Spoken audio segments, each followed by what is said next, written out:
Welcome to the Wealth BuildHERS podcast, the women entrepreneurs' home for building successful businesses that generate passive income. You have entered a judgment-free zone, so give yourself permission to shake off all the things you haven't done, because your journey to owning a thriving business you love starts right now.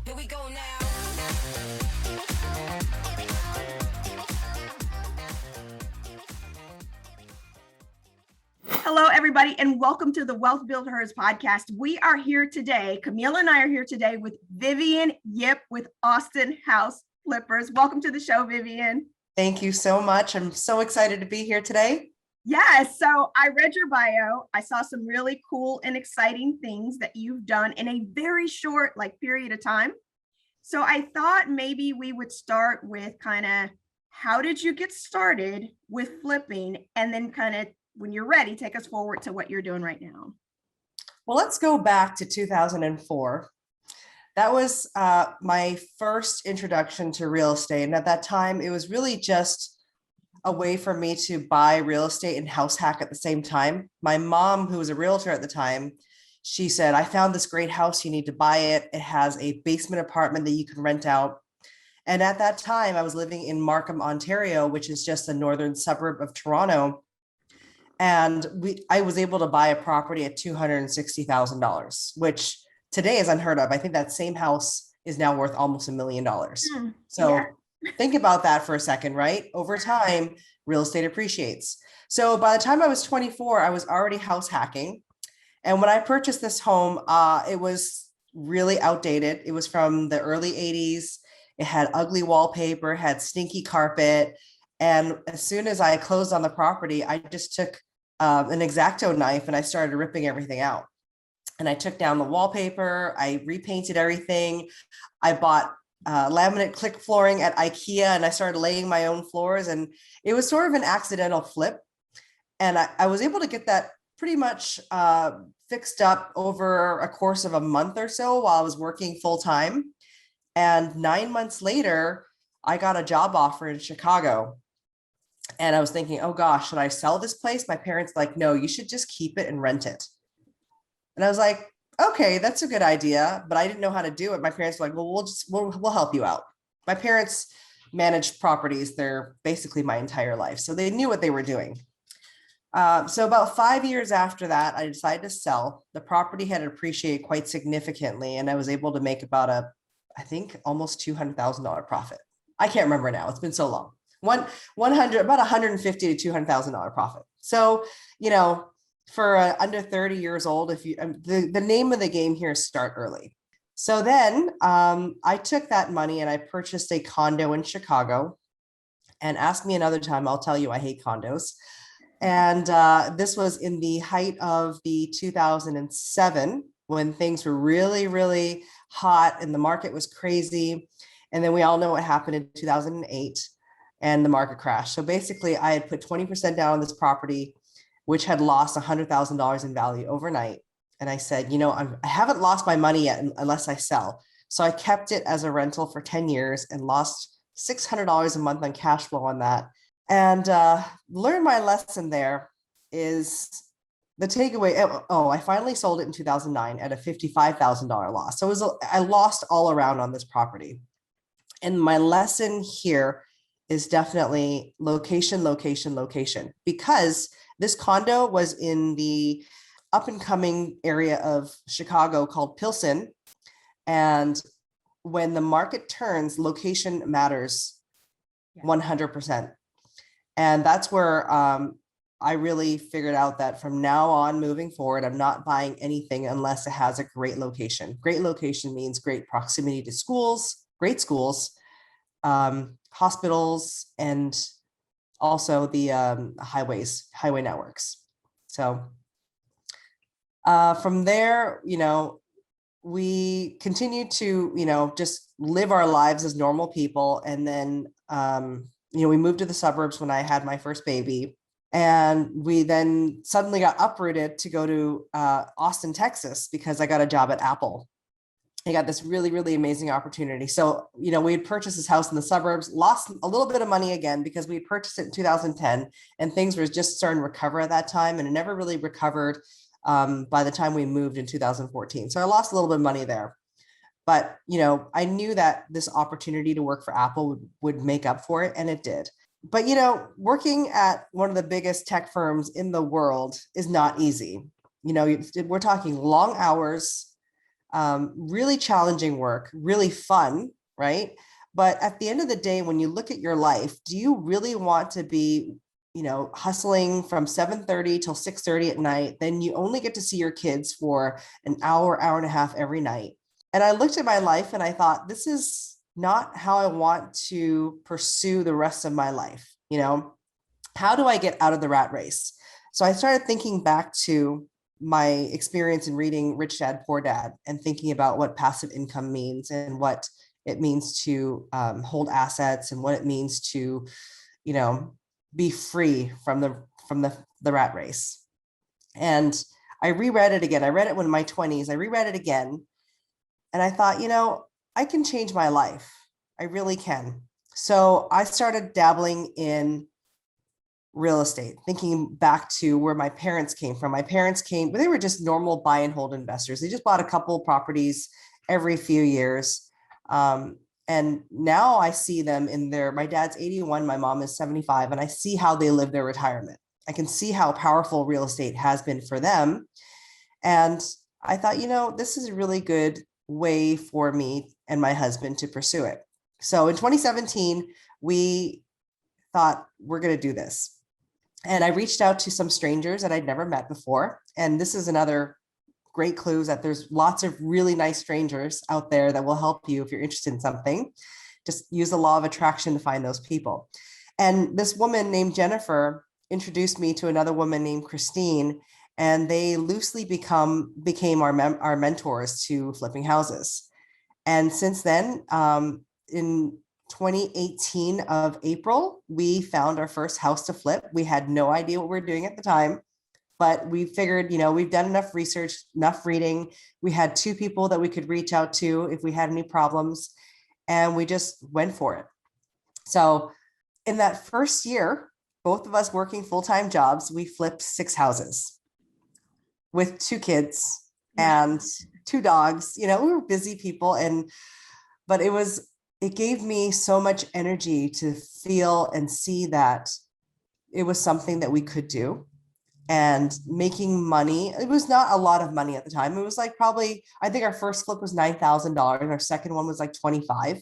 But it just continued to keep growing and growing. And I was like, this is a viable solution for me to exit the rat race. So my husband exited the rat race in 2019 because, I had the job with all the benefits and all the stocks and all that stuff. So we just kept going. And eventually we just got too busy to even hold down our normal jobs. I love it. Oh, I love all of it. Oh my gosh. Camille, so how did you, I want to ask how you met and then go back and ask a couple of questions. Camille, how did you meet Vivian? Yeah, the crazy thing is we've never met in person, huh, Vivian? Right. We just got burned by the same company. I feel like we know each other, like we could be sisters, but we actually never have met in person. So we went during COVID, of course, I was going after foreclosures and foreclosure lists, and then COVID stopped all of that. So then I started Facebook marketing. And then I found this company that would do the Facebook marketing for me, and it was Amplify. They actually are out of business now. Sad, because me and Vivian we both did really well with Amplify. What happened with Facebook marketing is Facebook started changing all their algorithms. Like Facebook kind of boomed all at one time. Everybody knew Facebook was the way to do marketing. So then they started changing a lot of things. So anybody that was trying to do Facebook marketing, they just made it really, really hard for them.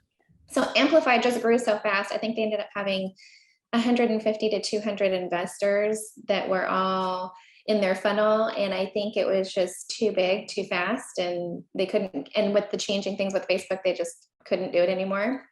And then, but Vivian called me, and I think you hadn't quit your job yet, right? No, I hadn't quit my job yet. So I was preparing to quit my job and trying to figure out how am I going to keep myself busy if I wasn't working in corporate. So she was just going to get a referral, like, do you like Amplify? Are they good? Because this has got a lot of money to spend. It was not cheap. And it's a risk to spend this money. And then are they going to actually bring you leads? And so she called me. And then, of course, I told her, my experience has been great. Like, I ended up getting my lots that I'm building 2 fourplexes on by the University of Houston. I got that through Amplify. I ended up getting like 6 deals through them. And of course, this was COVID where no one was getting deals. So it worked. And then Vivian told me her story of, I'm stressed out. I've lost all my hair because of corporate. She just was like, I need to make this work and I need to do well. And I was just like, well, it's worked for me. I hope it works for you. I love it. I also told her that I'm pretty creative with some of my deals to make them work. But Vivian, you were successful with it, right? Yeah, I only had 3 deals, but in that first year of me quitting my job and only working 3 deals, I made $110,000. Wow. It was pretty cool. I So don't know if you know this, Camille, but I got your information or your name from a product demo with Amplify. They were demoing something, and then I saw your name and I was like, I need to call this girl. So that's how I stalked you too. So good. It is so good how everything just kind of conspires together to work. But Vivian, what I wanted to ask, where I was going with that was that come forward, you meet Camille Davis and you're doing these great things. But going back in your story, you talked about you lost money on a condo, like you lost big time. You lost money on selling a home that you had in the suburbs. And I think that the loss is what scares people. It is getting into real estate. Like, they have no tolerance for losing anything or not, that's a failure. Like, why would you keep going if you clearly, lost this money? I want to say, honestly, for me and my husband, when we first started doing flipping, we lost 30 grand on our second property, like right out the gate. And so, but for us, the first property that we purchased, we still hold that today, and it has like tripled in value. So it just depends on how you look at it. Like, there's a cost to learning. There's a cost to learning the process. Even if you're in college, like getting a master's degree in real estate flipping, you're going to pay money. So it's not, I don't think it's a bad thing if you lose money. No. Take those failures. What'd you do with it? Here's the difference between where I was back then when I lost on those 2 properties to where I am today. The key rule to live by is do not be a motivated buyer. Okay. With that condo, we were really excited that, it had a rooftop deck and it had a pretty kitchen and it was a, brand new build. So, builders don't usually reduce prices. It's full price. And we didn't know how to add value to a property at the time. We were just your normal standard retail buyer that would purchase something that looked pretty and shiny, right? Same thing with the second property we bought. It was another pretty and shiny property, and we didn't have to do any work to it because we didn't know how or were lazy to. But now today, I don't want it if it's pretty. The uglier, the better, because I know how to add value to it. And I know that I'm buying properties way under market value today, so that I'm sheltering myself from those changes in the market conditions. Wow. I think that's a huge difference between what I am today and what I was before. I love the term motivated, but don't be a motivated buyer. Yeah. If you're an investor, you're not going to overbid on something. Right. You're going to be really careful on what your costs are. You're going to overestimate what your repairs are. You make money in real estate on how you purchase the real estate. Right. That's you never speculate the sales price. You're not going to say, oh, next year in the spring, it's going to go by 20%. So I'm going to overestimate what I'm going to sell it for. No, you should overestimate how much you're going to buy it for. Yeah. I love that. So the other thing too is like real estate 101, you make your money on the purchase. Yes. Don't ever forget that. Whoever's listening, you make your money on the buy, because you can't change the outcome on the other side. You can't necessarily control if lumber goes up or becomes more expensive. You can't necessarily control if the bottom falls out of the market and something happens. Those aren't things you can control.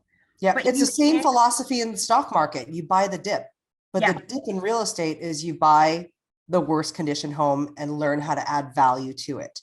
And I'm correct. not saying you buy the worst of the worst homes where there's foundation problems, where you have to tear out walls to make it more open. I'm not saying that. I'm saying start with something really simple, simple as changing the floors and painting the walls, Yeah, painting the kitchen, changing the countertops, things yeah. that are simple, right? And then you start growing and developing and innovating what you can do with your skill set, and you become a flipper, like a Yeah. real flipper. So you mentioned kind of about your parents and the retirement plan, and I saw something recently, and Susie Orman, is like the guru of retirement, and I think Dave Ramsey talks about this too. You see all these commercials for all of these wealth and financial companies that say to save money. So the gurus that I've heard, financial wealth advisors will say, save money for your retirement. And then the goal is to die before you run out of money. And I'm thinking to myself, like, okay, in what universe does that work? Like, we need a better retirement plan than that. And so I'm always posting in these groups, for these major gurus, like, you need to buy real estate or have some performing asset that's going to keep giving you passive income after you retire. You cannot save your way to retirement. In my mind, this is my, for me, I don't think that's doable. I think it's really interesting. I think we have to see the two different philosophies when it comes to money. I'm not really a Sue Orsman person, but I have followed Dave Ramsey, and I also follow Robert Kiyosaki. They're two completely different paths. Dave Ramsey says, if you follow my lead, you will not be poor. Robert Kiyosaki says, if you follow my lead, you will be rich. Right? There's very different philosophies there. So I don't think there's anything wrong with Dave Ramsey's, budgeting, cash flow management, and, only paying for what you can afford.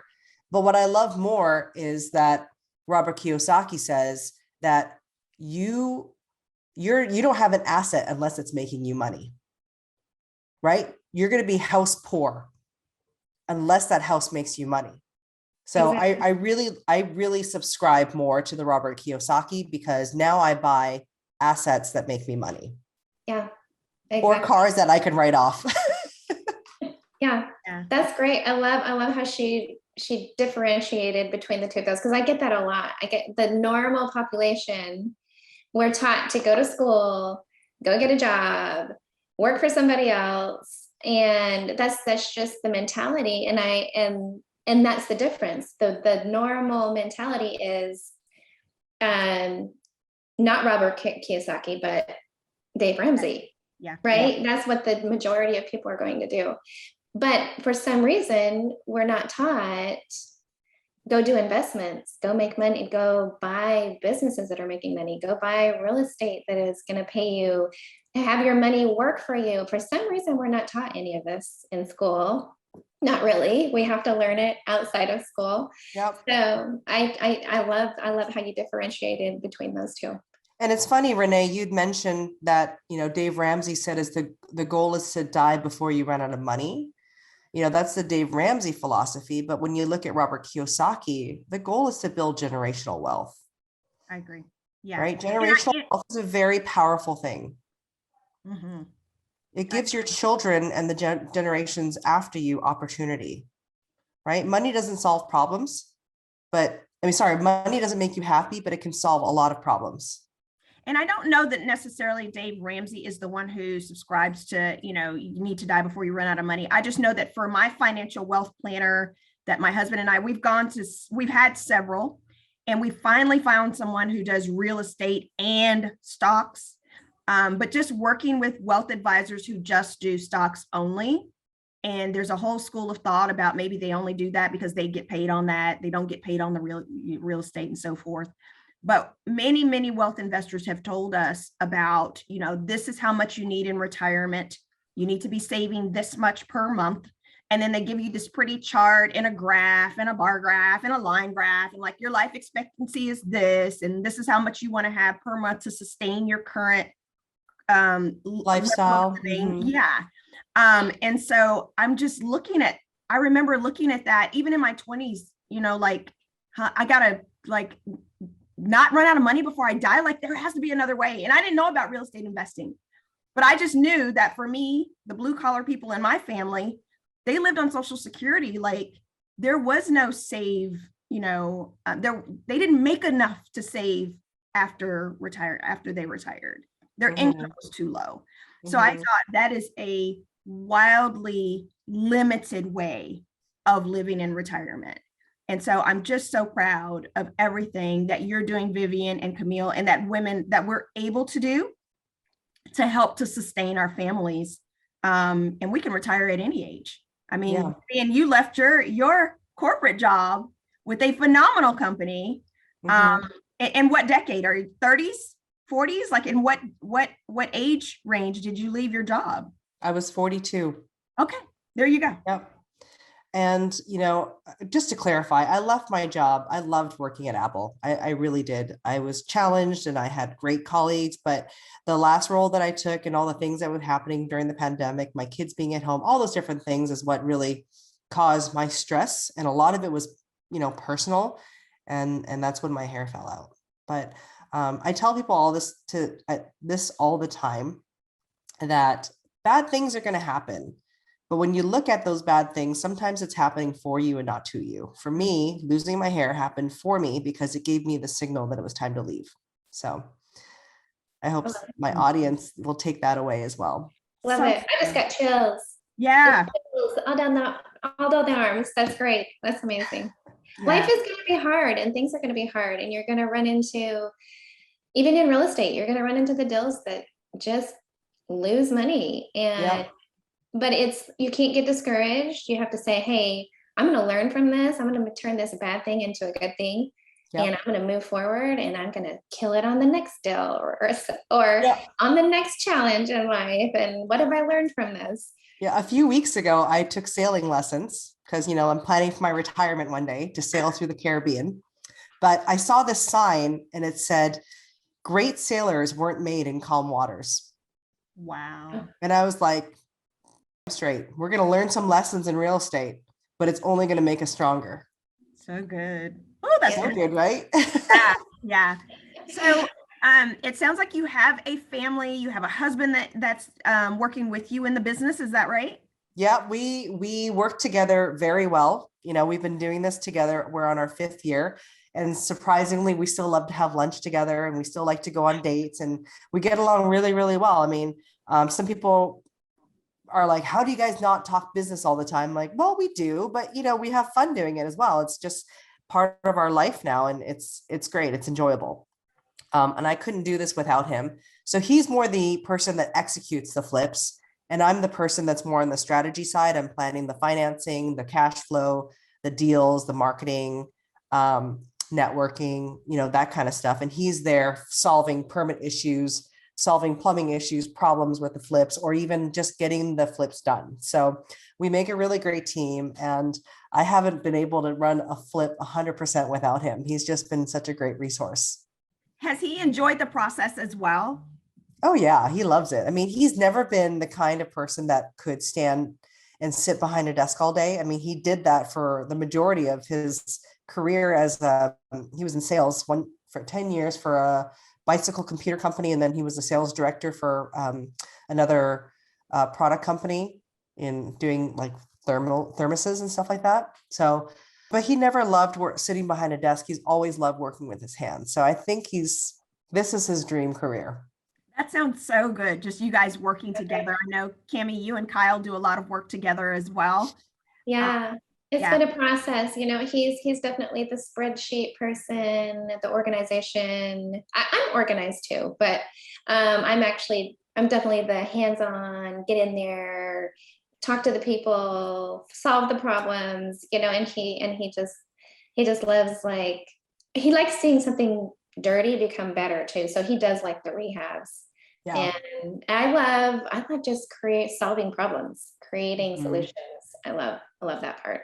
Yeah. Yeah. So Vivian, you guys have children who are little bitty or a little bit older. How old are your kids? I have a 10-year-old and a 12-year-old. Okay. And then what do they think about mom and dad's like business? They're kids. We get them involved sometimes, usually towards the end of the flip. We'll have them clean the windows or sweep the floors and all that stuff, just to get a little bit hands-on in each of them. I think they're at that age where they don't really know what they have. They don't realize that we have flexibility to be with them. We have flexibility to travel. We have flexibility to show up and read a book in their class without feeling guilty about leaving your job for about 20 minutes or half an hour just to do that. I think that, that we've been doing this long enough that it's just become their normal lifestyle and they have us around all the time. But in talking to them, they remember the time when I was working corporate, coming home at 6:30, sometimes working till 12:30 at night, being a little grumpier. I was a lot more grumpier because I had so many things on my plate. It's not just your career, it's not just projects, not just school events, after school events, cleaning, laundry, all those different things. Now I'm able to manage my time a lot better because I own my time now. Yeah. I think you'll be surprised how much they're actually picking up, because it wasn't till my oldest is now turning 16, but it wasn't until he was about 14 that I was like, oh, you are picking all this up. And I had no idea. And he was riding his bike to go to the gas station and he says, Mom, here's a vacant house. And I took pictures and I walked up to the door and I was like, whoa, you're actually getting this. Like, I had no idea, because I'll go to homes and they'll say, another home we got to go to. And then even now, so now I've got 16, 14, 12, and 10. And my 14-year-old, both of them, both my oldest and my 14-year-old, they said, well, if we don't do good in school, then we'll just have a business like our mom does, right? Or it's just, I love that. It's just a mentality thing. Instead of just thinking there's only one way that you can live your life and you got to go work for someone else. And what if you're not good at school? There's opportunities and they can do more things. And you'll be surprised. I didn't realize that. So my dad's an entrepreneur. And he could never work for somebody else. He tried.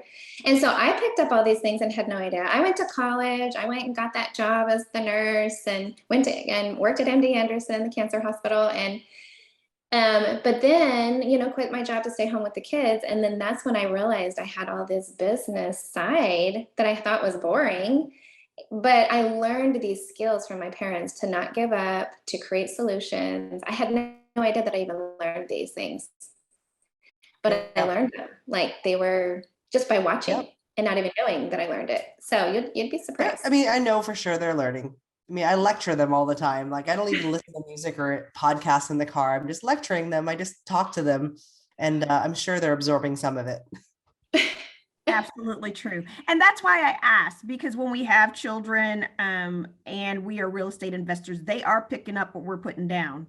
Yeah. Even though you're not like maybe intentional about having them involved in your flips and stuff yet, they're getting it. Like Camille said, like with her son, like taking pictures, like he just did that on his own.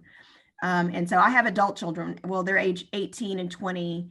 And again, like Camille said, they are both aware that they have options. Like they're both in college right now. Yeah. But they like the fact, my son was like, yeah, I'm going to, be an architect and I'm going to have a side hustle, like where I like buy real estate, like just to have like some rent houses. I was like, okay, great. I mean, you don't have to do real estate investing as a career, but just know that it's an option for you to have some cash flow coming in. And it's a great option for all kinds of reasons. Yeah. And we should talk about the side hustle for a second. Yeah, let's do that. The side hustle is extremely important because if I didn't have the side hustle of doing real estate on the side, I would have been dead in the water because I would have relied on this paycheck that I was getting from this corporate job, stressing out, losing my hair, and not having options. I think when you have a side hustle that's income producing, that may be a viable long-term solution for you, I think that's important because otherwise you are just relying on this one paycheck, one income source and then you feel trapped. Like the worst feeling in the world is feeling trapped. And I'm so grateful and so lucky that we had this opportunity to enter real estate when we did, and that we were at, really progressing by the time all my hair fell out. And I looked in the mirror and I said, okay, this is time for me to go now. Right. And thank God I had that side hustle. So whatever that high side hustle it is, whether it's real estate or selling Pampered Chef or something like that on the side, which I did for a while, just having another secondary income is really important. I love that, Vivian. Wow. Can you tell us about, I want to get practical, just on a practical level before this escapes me. When you're purchasing properties, how did you finance them when you started, before you were established? Were you putting down the infamous 20% down to buy these, or were you using hard money? How were you buying your properties? So I was, very lucky, having a good job and having stocks and savings. We did do the traditional route of putting the 20% down. However, we didn't do the conventional loans. What I learned from my mentors is that you could actually get a commercial loan. When you have that magical piece of paper called a W-2, yeah, you can qualify for a commercial loan, which is half the price of a hard money lender. So we started out that way with 20% down. We were able to fund all of our own renovations. And, that's basically how we started. That's really good to know, I think, on a practical level, because sometimes we get into these conversations and we're talking about some great things that every woman can do. But if we don't kind of get into the weeds about how are you actually getting the money to do these, it's important to understand that having a W-2 job is a really good thing. So don't quit your jobs off the bat, ladies. If you're listening, don't quit your job yet. Having a W-2 job really, for you or your significant other, if you're legally married in whatever state you're in, if they have a W-2, somebody needs to have a W-2 so that you can qualify for some of these mortgages that you wouldn't maybe necessarily qualify if you were 1099. Yep. Yeah. I've been doing real estate for quite a while, and I actually never knew about a commercial loan like that. So that's very interesting. I always did the hard money, or took it over subject to, or so I didn't qualify for the loans, and I found ways to do that. But that's really interesting to do the commercial loan thing. That's and great. when you partner with the right commercial bank that's very business savvy, and you can get 1% originations, you can get 5.5% interest rates, right? That in itself can make or break a deal, because your traditional hard money lender is 2 or 3% origination plus, between 9 and 15% interest. 15, yeah. Yeah. So that could really make or break a deal. So it's really important for you to continue listening to podcasts like this and learning from experienced investors like us. Yeah. To understand what the options are out there. So I quit my job last April, but before I did that, I ferociously called about 40 different lenders to try and figure out who's going to lend me money if I quit my job. Luckily, I found some lenders, but the commercial bank that I was working with stopped working with us because they needed that magical piece of paper. But there's plenty of other people to lend you money. You just have to know where to look. Absolutely. I agree. We're not saying that you can't do it if you don't have a W-2. We're not even saying you can't do it if you didn't start young. Like if you're older, in your 40s or 50s, or heck, even in your 60s, and you don't have a W-2, there's always a way to do things. You can find private lender, private money. There are different ways to do it. But we're saying, like, if you use what you have in your hand, if you have a W-2, use it, leverage that to get loans. Yep. If you're a younger person who's in your 20s or 30s, leverage that to start investing, start flipping now, start doing it now. Don't wait. But yeah, there's always a way to do things if you want it. And which is so important, why buying at the right price is important here, because your cost to borrow changes when you quit your job too. So you have to factor that in. That's good. But in the meantime, if you're not ready to flip yet, work on your credit score, because the credit score is going to make or break a deal as well. Yeah. I mean, you'll find hard money lenders that will lend you as low of a credit score as 580. Work on building that up, because once you get to 750, you are like, everybody's gonna be running to lend you money. Yeah. And the Right. interest rates have changed. We have seen that over the last, little bit, depending on when you're listening to this podcast episode in the future. 3 months ago, rates were, down for personal purchases or primary residence, rates were, in the twos and the threes. And now, listening to this podcast months later, you may be in the sixes, the eights, or I don't know where it's going from here. So, so you just never know. But And that's conventional rates. yeah, and it's never a bad time to buy, though. It just depends on where you are, in your life and in your personal process. But real estate investing is just never a bad idea. I'm sorry, that's my opinion. No, I agree with you 100%. Things are just going to get more expensive. I mean, my son's 12. I'm sure, 10 years from now, when he's 22, that the entry level to buy a home in Austin is going to be $1 million. Yeah. At the rate that things are going right now. Right. Yep. Yeah. So if you buy now, where the average price is around 550, the prices will just continue going up. Yeah. And I hear people say all the time, well, the interest rates have gone up, so I'm just going to wait. Or I hear them say, I'm going to sell my house now because it's going to drop. Or, and all of that. No, like, just, you keep buying. You just keep buying, keep holding on to them because they're going up all the time. It's just, don't let those fear things get in the way. You just move forward. I saw a really good TikTok a couple days ago, and this guy said that interest rates, you're just dating the interest rates. In a few years, you could just date another interest rate.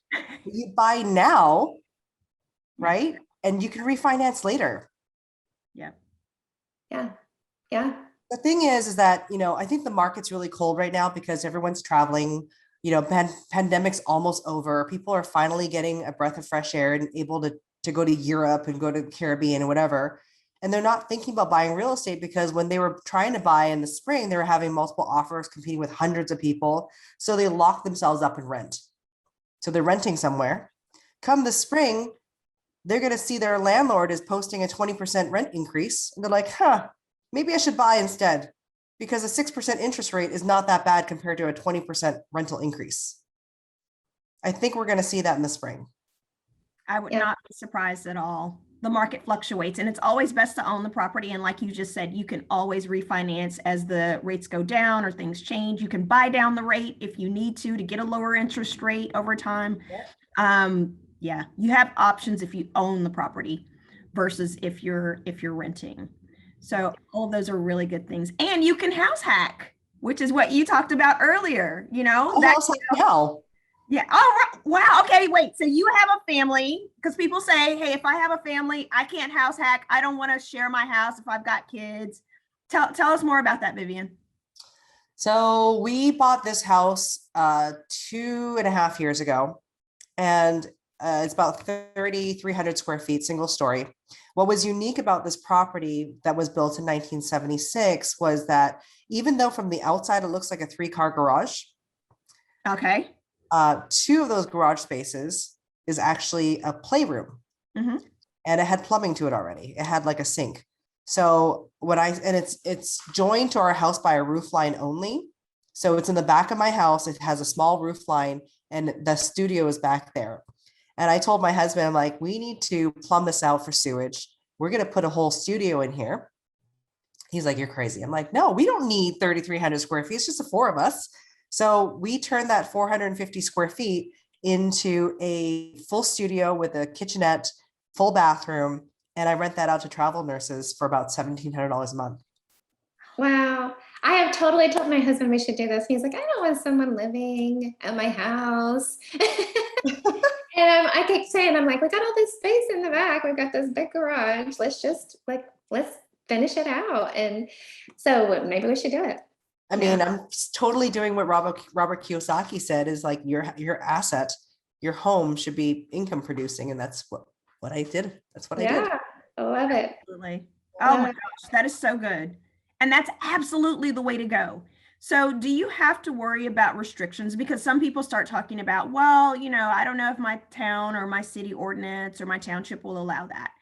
if you're leasing a property, if you're leasing out an ADU or an additional dwelling unit on your own property, then you shouldn't have to worry about township or city ordinances or anything like that. Is that correct? You have to look at the deed restrictions for your neighborhood. Okay. So in my neighborhood, we read the deed restrictions really carefully. It basically said you can only have one home per property. And because the studio is joined by a roof line, it's technically one home. Oh. So it happened that way. Yeah. Ours is actually joined by a roof line too. Nice. And I would say most places, because we started an Airbnb in Southern Utah because my family is all there. And we built a brand new home, and then we had to end up selling it because, well, we should have kept it and just rented it. But the point was to go stay in it when we go visit. So we ended up having to sell it. But even there, because the city just does not like Airbnb, they won't let you do it. So even there though, if you live in the home and you have somebody renting like a section of the home, then it's okay. So even there, it's okay. Yeah. But just, so I would say most places, because that one's pretty strict, I would say. And I would say most places, if you're living in the home, you should be able to have the right to rent out another space. Yeah. So in Austin, it's a little bit tricky. There's a permitting process. The way I get around it is my studio is not rented like an Airbnb. It's rented for more than 30 days at a time. So therefore, I bypass the occupancy taxes paid to the city. I bypass the permit process, and I basically get a housemate for 13 weeks at a time because I'm renting to travel nurses. Yeah, that was actually the same with Southern Utah. As long as it was a 30-day rental, you're good. Right. Such good information, ladies. All these little tidbits, like, they really help. They give people ideas and insight. Like, oh, I have a W-2 job. I can't become a flipper, but I could do this. Like, I can do this at my house. Yeah. So that's what it's all about, is just inspiring women to get some ideas about things that they can do to get some passive income, to get control over their finances, control over their life, and hopefully get some generational wealth going for their family. Yep. So that's, and now my mortgage payment, is about reduced to half. Yeah. My mortgage payment plus the property taxes is now reduced to half because I have this roommate that pays for half of my expenses. This is like so exciting. Like, now I gotta go look for a house that has an extended garage or a mother-in-law plus space. Yes, I'm thinking that I need to go buy one of those, because we're not doing, my husband and I are not doing anything now where we are doing short-term rentals or anything, but I would love to be able to house hack for our next primary residential purchase. So I'm gonna be looking for that. Vivian, thank you. You're welcome. Yes. So as we get to the end of our time with you, we just want to know, how can our audience connect with you if they want to follow you? Where can we find Vivian Yip and Austin House Buyers, or Austin House Flippers? Yes, we're on Instagram, TikTok, and Facebook at Austin House Flippers, which is our handle. Not to be confused with the other Austin Flippers. I think they're Austin Flipsters, but we're the Austin House Flippers. Is a picture of myself and my husband in there. They can also find me through my website, which I'm now expanding and branding my midterm rental company, which is corporaterentalsaustin.com. So instead of running short-term Airbnbs, I'm also running midterm Airbnbs. So they can find me through there if they have any housing needs while they're visiting Austin or checking it out.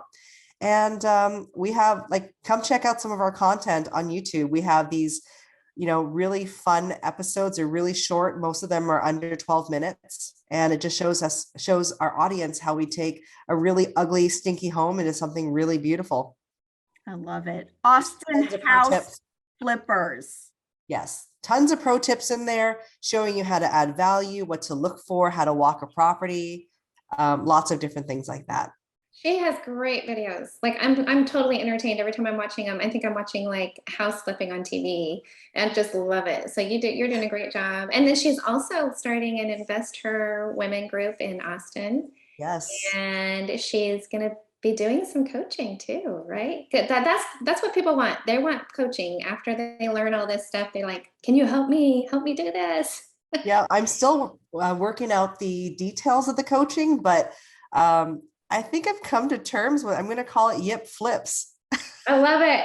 I love it. Yay. This is the new name.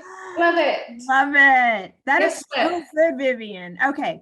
So if anyone is in or near the Austin area and they want to connect with you when you do roll out that coaching program, should they just follow Austin House Flippers like on Instagram or DM you there? They can DM me there, yes. Or they can join us the very first Thursday of every month, starting in September, for the BuildHERS meetup group. Yes. Hey, awesome. We already have a lot of speakers lined up, including Camille. She'll be speaking November the 3rd. I'll be the first speaker on September the 1st, and I can't wait to share my story with you. I have case studies to show, numbers, how you get paid by burring out as a strategy, right? So we'll talk about the burr strategy. We'll talk about how timing is everything and how to invest in real estate, multiple strategies, lots of different things. I've already done this speech one time before, and people are like, wow, this is totally attainable. I can totally do this. So I want to show the audience how to do this. I want to share Cammie's experience with how she buys property without using her own credit and her own money. And then I have a friend of mine that's going to speak in December, and she's going to talk about wholesaling. And then I have another one talking about doing new builds. And she's like 26 or 27 years old, doing like multi-million-dollar new builds while holding down a corporate job. So I have some really, really great speakers lined up. I can't wait for people to show up at these meetups and just experience learning about real estate, wherever part of your journey you're in. I will be driving to Austin on the first Thursday. Just to say this, that this is 2022. And so sometimes people are listening to this way in the future. And so they've already missed these dates. Will we be able to find any of this stuff on your YouTube channel, or will you be creating a separate YouTube channel, recording? There is a meetup group too for BuildHERS. So they can always find her on there, in Austin BuildHERS meetup. They'll find her there too. Yeah. There we go. Good deal. And then the last thing is BuildHERS. You mentioned that. And for the newbies who are listening, can you tell us what the BuildHERS strategy is? The BuildHERS strategy is taking a very undervalued property and you buy it, you renovate it, you rent it out, refinance, and then you repeat. What that does is you add value to the home. So for example, I bought a $200,000 property. It was in dire shape, spent $55,000 renovating it. I rented it out, and then I refinanced it. When I refinanced it, the bank saw the new value at $405,000, and I was able to pull money out as part of the loan, and then I did a cash out refinance. So basically I took that money that they gave me as cash after getting the new loan, and then I bought more property. And that's tax-free income when you pull out the cash. Exactly. Well, because it's debt, right? Yeah. And this is something that Robert Kiyosaki teaches, is that there's good debt and there's bad debt. Good debt is real estate debt. Bad debt is credit card debt, is car debt, sometimes even house debt, if your house is not making you money, or if your house poor. Woo. I don't even have anything else to say. Woo. On that note, y'all are like teaching like on such a great level, like both of you, about all of this. And I'm so grateful for your time, Vivian. And Camille, as always, you look lovely, and I will see you soon. You Vivian, too. Thank you so much. So Austin House Flippers is where we are going to find you on social media. And then the Real Estate BuildHERS meetup group for Austin is also where we'll be able to look for you. Ladies, thank you so much for your time today. This has been so great, Vivian. We will talk to you soon. And thanks again. Thank you, ladies. Thank you. That's all for this episode. Come back soon for more tools, resources, and great stories from successful women entrepreneurs. We believe you absolutely can build a business you love and have passive income. Until next time, thank you for listening. Here we go.